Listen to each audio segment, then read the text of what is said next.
ഗുരുർബ്രഹ്മ ഗുരുർവിഷ്ണുർ ഗുരുർദേവോ മഹേശ്വരഃ ഗുരുഃ സാക്ഷാത് പരം ബ്രഹ്മ തസ്മൈ ശ്രീ ഗുരവേ നമഃ. ഇവിടെ സാധാരണയായി ചില ഭാഗങ്ങളിൽ പ്രൊണൗൺസിയേഷൻ ഉച്ചാരണം വ്യത്യാസപ്പെടാറുണ്ട്. ചെറിയ ചെറിയ തെറ്റുകൾ സംഭവിക്കാറുണ്ട്, കേട്ടിട്ടുണ്ട്. അത് ശരിയായി എങ്ങനെ ജപിക്കാം എന്ന് നോക്കാം. ഗുരുർ ബ്രഹ്മ. അപ്പോൾ ആദ്യത്തെ ബ്രഹ്മ, ഈ പദത്തിൽ ബ്രഹ്മ ദീർഘമുണ്ട്.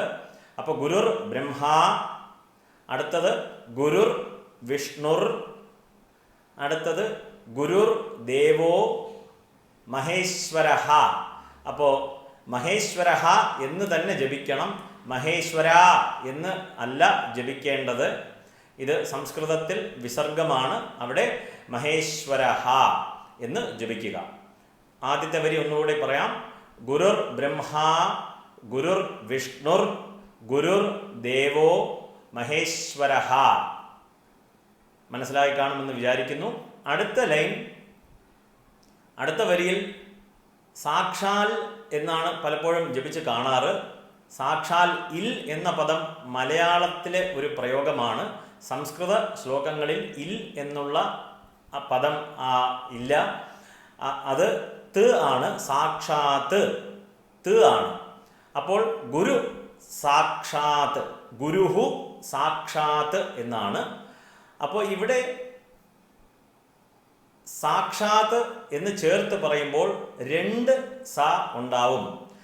മലയാളത്തിൽ നമുക്കതിനെ പറയാനായിട്ട് മനസ്സിലാക്കുവാനായിട്ട് ഇസ്സ എന്നൊക്കെ പറയും.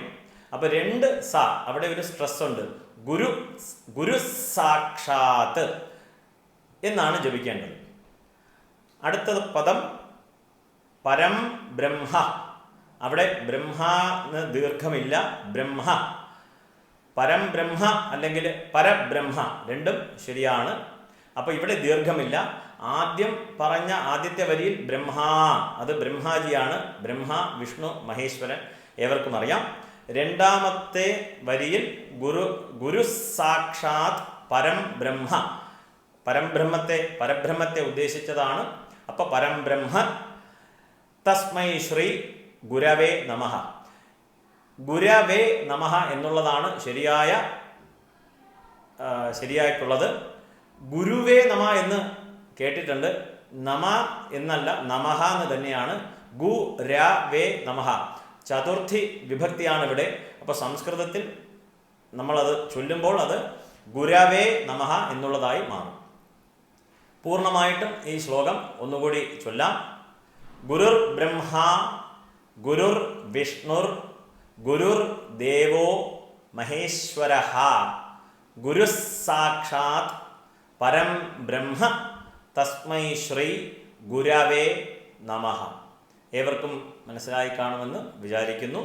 നമസ്കാരം.